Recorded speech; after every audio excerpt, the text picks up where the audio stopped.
I studied in the National University of Singapore and got my LLB.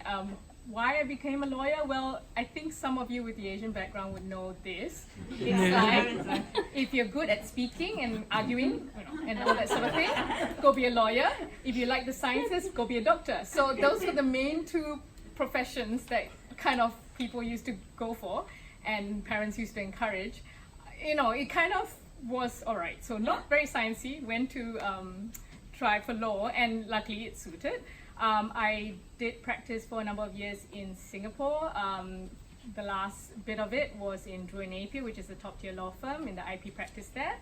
My husband is South Indian background. He was from Malaysia, his grandparents were from India, he has no idea where. But anyway, he was not looking forward to settling in Singapore, so decided to come here. We do have some family, but that wasn't really the reason.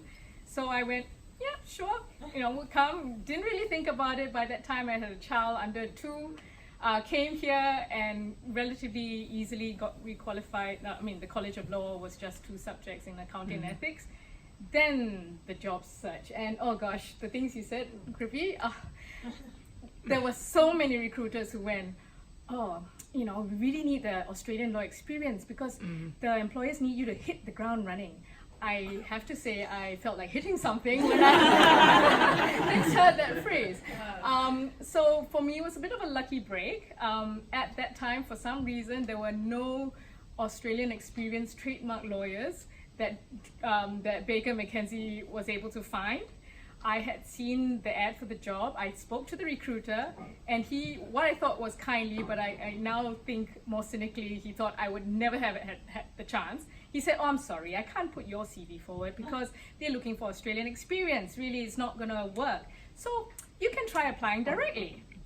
And I did. And fortunately for me, things aligned, and also the partner who picked up my CV had worked with the partner I worked with in Singapore. So long story short, gave him a call. What do you think of Gillian? Fortunately, I did something right, so he recommended me. And the rest is sort of history.